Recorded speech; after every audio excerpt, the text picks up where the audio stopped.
Part 1. జయ వీరాంజనేయ జయ వీరాంజనేయ రామదూత మహనీయ జయతు వీరాంజనేయ. అది త్రేతాయుగం.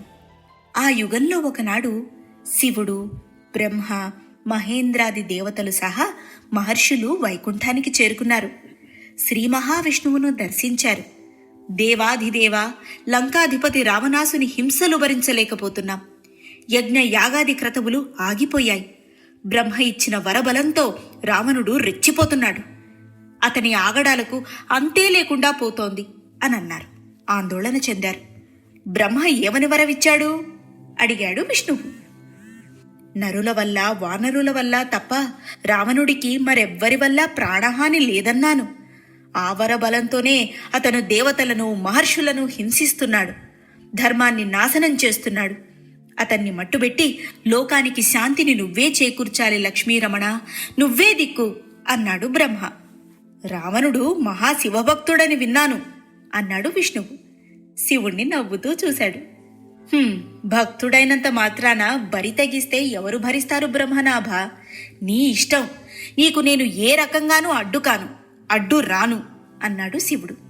సరే, మీ అందరి అభీష్టం మేరకు నేను నరునిగా జన్మిస్తాను. శ్రీరాముడు పేరిట రావణ సంహారానికి ఉపక్రమిస్తాను. ఈ ఆదిశేషుడు, ఈ శంఖు చక్రాలు నాకు సహోదరులవుతారు. మా శ్రీ మహాలక్ష్మి భూమిజగా జన్మిస్తుంది. రావణ వధకు ఆమె కారణమవుతుంది అన్నాడు విష్ణువు. ధన్యులం దామోదరా, ధన్యులం అని అన్నారంతా. నరునిగా నువ్వు జన్మిస్తే ఇంద్రాది దేవతలంతా వారి వారి అంశా ప్రభావాలతో వానరులుగా జన్మిస్తారు. ఆ వానర సైన్యం నీకు బాసటగా నిలుస్తుంది అన్నాడు బ్రహ్మ. అవును దేవా, అసుర సంహరణార్థం మేమంతా వానరులుగా జన్మిస్తాం. మా శౌర్య ప్రతాపాలతో నీకు అండగా నిలుస్తాం అన్నాడు ఇంద్రుడు.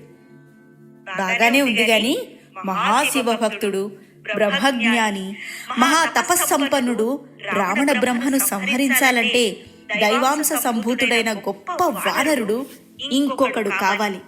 అతడు మహాబల సంపన్నుడై ఉండాలి అని అన్నాడు విష్ణువు. శివుణ్ణి నవ్వుతూ చూశాడు. అర్థమైంది అన్నట్టుగా సన్నగా తలూపాడు శివుడు. నా కోసం జన్మించిన ఆ వానర ప్రముఖుడు నా అవతార నామం రామనామాన్నే స్మరిస్తూ ఆశ్రిత భక్త రక్షకుడవుతాడు, రామబంటుగా నిలుస్తాడు అన్నాడు విష్ణువు. అతని మాట పూర్తిగానే లేదు. వైకుంఠమంతా రామం మారుమ్రోగింది. ఆ నామానికి పరవశులయ్యారంతా. కొన్నాళ్లు గడిచాయి. సుపర్వగిరి మీద కేసరి అని ఓ గొప్ప వానరుడు ఉండగా అతన్ని సేవిస్తూ 60,000 మంది వానరులు నివసించసాగారక్కడ. వారంతా కేసరిని తమ నాయకుడు అని ప్రకటించారు. శంఖము, శబలము అని 2 ఏనుగులుండేవి. అవి ప్రభాస తీర్థంలోని మునులను బాధిస్తూ ఉండేవి. వాటిని మట్టుబెట్టాడు కేసరి. ఆ కారణంగా అతన్ని కేసరి అని అన్నారు. తర్వాత ఏమైంది తెలుసుకోవాలా? తర్వాత కథని వినమని.